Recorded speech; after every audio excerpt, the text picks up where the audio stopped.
Hola, este video va a ser bastante diferente a lo de siempre. Va a ser mucho más personal. Generalmente siempre les estoy contando cosas que pasan en mi vida. Y esta es una de las grandes cosas que me han pasado en la vida y no se los he contado, así que se siente como, no sé, como raro. Así que este video se llama Mi experiencia con los terremotos. Probablemente ustedes ya lo saben, pero yo soy de Chile, el país más sísmico del mundo. Ajá, el primerísimo. En una lista de Wikipedia de los terremotos más fuertes registrados en la historia de la humanidad, podemos ver que Chile está primero con un terremoto de 9.5. Y aparte estamos varias veces más en la misma lista. Así que los sismos y terremotos no son algo muy raro aquí. Así que estas son mis experiencias con ellos. Terremoto número 1. Esto fue hace bastantes años ya. Yo tenía 13 o 14 años más o menos. Me levanté un día y me fui al colegio súper normal. Estaba en el colegio en una clase de artes, recuerdo. Y mi salón estaba en el tercer piso del colegio, que más o menos sería como el piso número 7 de un edificio normal. Eran altos los salones. Yo estaba nervioso porque tenía que entregar una pintura que aún no había terminado. Que si no la hacía y la entregaba rápido me iban a reprobar. Así que ahí estaba yo pintando rápidamente. Luego de mucho esfuerzo terminé mi pintura, pero tenía que esperar que la pintura se secara para poder entregar el trabajo. Así que no se me ocurrió nada mejor que pararme con mi dibujo en la puerta del salón esperando que se secara. Mientras estaba fuera del salón esperando que mi dibujo se secara, empezó el terremoto. Probablemente muchos de ustedes no han vivido un terremoto. Quizá un sismo sí, pero no un terremoto. Más o menos para que se den una idea, sería algo así.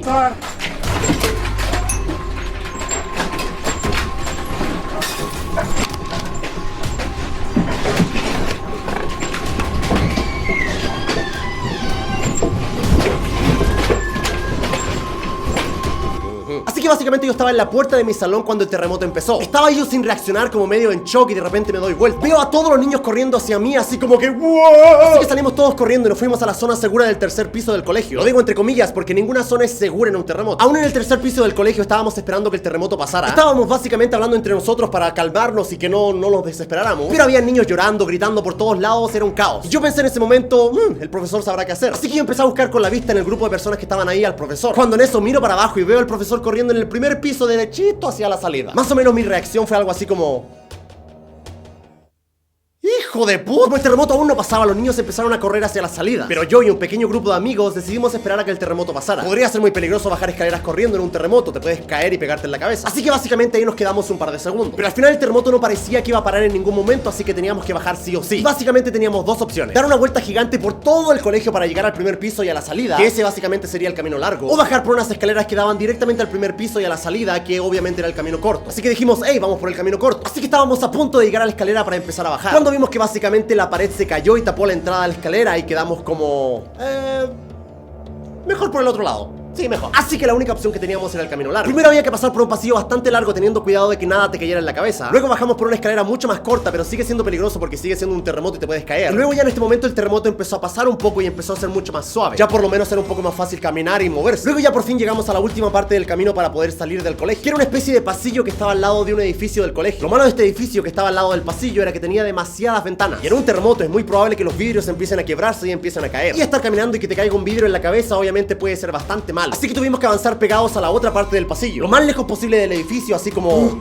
mientras al lado caían un montón de pedazos de vidrio pequeños, pero al final lo logramos. Luego llegamos a la salida y nuestros padres nos estaban esperando y al final estábamos a salvo. Luego ya llegué a mi casa, los vidrios estaban rotos, los muebles estaban en el piso, básicamente todo estaba roto. Pero lo bueno es que al final nada grave pasó, o sea, solo fueron pérdidas materiales, o sea, fueron cosas. Y ese fue mi primer terremoto, y ojo que es el más suave que he vivido. Así que ahora vamos con el siguiente. Terremoto número 2. Yo estaba en mi casa viendo televisión con mi familia, todo muy normal. Y luego de un rato nos fuimos a dormir como cualquier otro día. Y aproximadamente a las 4 de la mañana es cuando empieza el terremoto. Este terremoto era incluso más fuerte que el anterior. El terremoto empezó suave y luego fue aumentando. Lo malo es que yo no desperté cuando el terremoto estaba empezando, desperté cuando ya el terremoto estaba demasiado fuerte. Mi madre y mi hermano despertaron primero, así que estaban bajando del segundo piso al primer piso. Yo estaba en el primer piso, pero todavía estaba recién despertando, así que como que todavía estaba como que, no entendía nada. Estaba como que, ¿qué pasa? Generalmente en un terremoto lo más recomendable es no salir de la casa, porque en la calle te puede caer un poste, un cable de luz puede estar suelto y te puedes electrocutar, etcétera. O básicamente algo te puede caer en la cabeza. Pero esta vez el terremoto era tan grande que parecía que la casa se iba a caer, así que había que salir. Así que ahí estábamos los tres tratando de salir por la puerta de la cocina, por la parte trasera de la casa. Y les juro que el terremoto era tan fuerte que básicamente tuvimos que esquivar al refrigerador. Era tan fuerte el terremoto que básicamente movía el refrigerador de un lado para otro como si estuviese vivo o caminando. Sí que parece bastante difícil de creer, pero créanme, cuando un terremoto es así,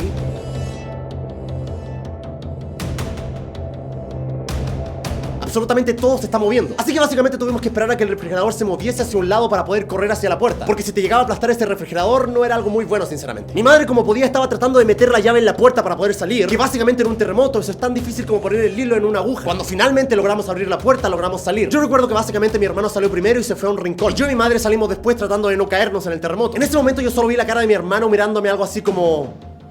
El asunto es que en ese momento una teja del techo de mi casa había caído muy cerca mío. Más o menos para que ustedes entiendan, digamos que era un pedazo de piedra de este porte más o menos, que cayó pasando básicamente a centímetros por el lado mío. En ese momento yo seguí caminando como podía, miré atrás y dije, wow, eso estuvo cerca. En ese momento el terremoto no tenía ninguna intención de parar, así que básicamente nos fuimos al rincón del lugar y nos quedamos ahí abrazándonos. Literalmente no teníamos absolutamente nada que hacer salvo esperar. Y el terremoto básicamente no parecía que se estuviese deteniendo, al contrario, parecía que se hacía cada vez más fuerte. En ese momento estábamos los tres abrazados, afirmados solo con una pared para no caernos. Y en ese momento teníamos los ojos cerrados y estábamos afirmándonos en la pared cuando de repente la pared se cae. Déjenme poner eso de esta forma. Cuando estás en medio de un terremoto y todo se mueve y no entiendes nada y estás preso del pánico y del miedo básicamente, y lo único que tienes es una pared para afirmarte, o sea, lo único sólido en este momento que representa de alguna u otra forma seguridad, eso se te cae, ya en ese momento sientes que lo único que tienes que hacer es esperar, o sea, te puedes morir o te puedes salvar, ya no depende de ti, o sea, ya no tienes el control de la situación para nada. Ya en ese momento no tiene sentido correr, no tiene sentido esconderse, lo único que puedes hacer es esperar. Cuando el terremoto es tan fuerte y no tiene intenciones de detenerse, solo te quedas ahí. Dices,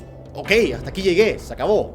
Aquí me voy a morir. Pero ya luego de un rato el terremoto empezó a parar y se empezó a sentir un silencio horrible en la ciudad. Podías escuchar como toda la ciudad estaba en silencio y en shock. Y luego poco a poco empiezas a escuchar la sirena de los policías, de los bomberos. Básicamente es como una película. Ya luego de un rato salimos a la calle y nos empezamos a encontrar con los vecinos. Estábamos viendo que todos estuviesen bien. En ese momento obviamente ya no había luz, se había cortado la luz, así que lo único que podíamos hacer era escuchar radio a través de una radio con batería para saber qué estaba pasando en el país. Y ya, supuestamente en ese momento ya había pasado lo peor aparentemente, pero no. Aquí empieza la parte que yo más recuerdo personalmente en este terremoto. Para mí lo más terrible de este terremoto no fue directamente el terremoto, sino que fue lo que pasó después. A partir de ese día se cortó la luz y se cortó el agua. Nosotros afortunadamente después del terremoto lo único que hicimos fue llenar botellas de agua porque sabíamos que se podía cortar el agua. En la calle podías ver un montón de familias que estaban fuera en la calle porque tenían miedo de entrar a sus casas. Después de un terremoto así nadie quiere entrar a su casa porque te sientes en trauma. En ese momento te olvidas de tomar una ducha o básicamente es increíblemente difícil ir al baño. Definitivamente no quieres estar en la ducha y que te toque otra vez un terremoto. El problema grave empezó cuando empezamos a escuchar rumores al otro día. Generalmente en un terremoto la gente se ayuda entre sí y nos cuidamos básicamente entre nosotros. Pero siempre hay un grupo de personas que se aprovecha básicamente de la situación. Se aprovechan del caos y se aprovechan que básicamente las personas están con las defensas bajas para empezar a robar. Así que todos los hombres del vecindario tuvimos que tomar turnos para patrullar por las calles. Todos agarramos fierros, cuchillos, básicamente cualquier cosa para protegernos. Porque la policía básicamente estaba demasiado ocupada lidiando con problemas mucho más importantes. Así que básicamente tuvimos que cuidarnos por nuestra cuenta. Por un periodo de 2 semanas el sector donde yo vivía se sentía como una guerra. En las entradas del condominio habían personas haciendo guardia alrededor de una fogata. Y en las paredes de alrededor habían personas patrullando básicamente también haciendo de guardia. Por unos días todo estuvo bien y tranquilo.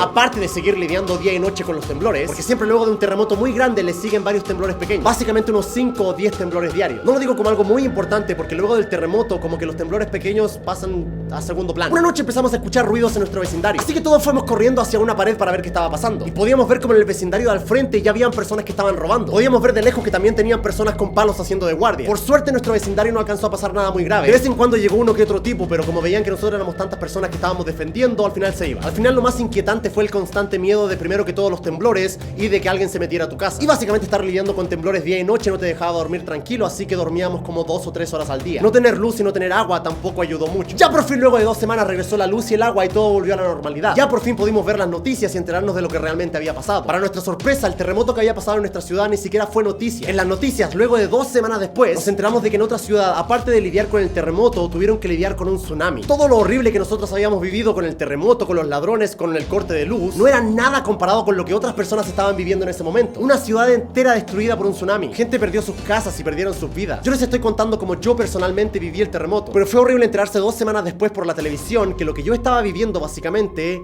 no era nada comparado con lo que estaban viviendo otras personas. Y bueno, quería compartir esta no muy feliz historia. Les he contado tantas cosas de mi vida que sinceramente no haberles contado esto se sentía como un poco raro. Sería genial decir que este tipo de cosas no van a volver a pasar, pero eso sería mentir. Es muy probable que vuelva a pasar y no solo una vez, sino que varias veces, pero seguimos en pie. Bueno chicos, este fue un video un tanto diferente, lo sé, pero no sé, sentía que tenía que contarles esa pequeña parte de mi vida que no les había contado. Les mando un abrazo psicológico gigante y nos vemos el viernes para un video ya normal como siempre. No olviden suscribirse a mi canal de juego llamado Juega Germán en youtube.com/juegagermán. Ahí subo video todos los días. De hecho la otra vez yo estaba grabando un video para este canal y básicamente estaba grabando y empezó a temblar y yo dije, creo que está temblando. Y leí muchos comentarios que ustedes decían, oh, cómo se pone a temblar y Germán básicamente no reacciona o no se preocupa. Me imagino que después de esta historia van a entender por qué un pequeño temblor para los otros ya es como que... En fin, bueno chicos, cuídense mucho, nos vemos el viernes para un nuevo video ya más normal. Y nada, los quiero mucho, cuídense. Chao, chao.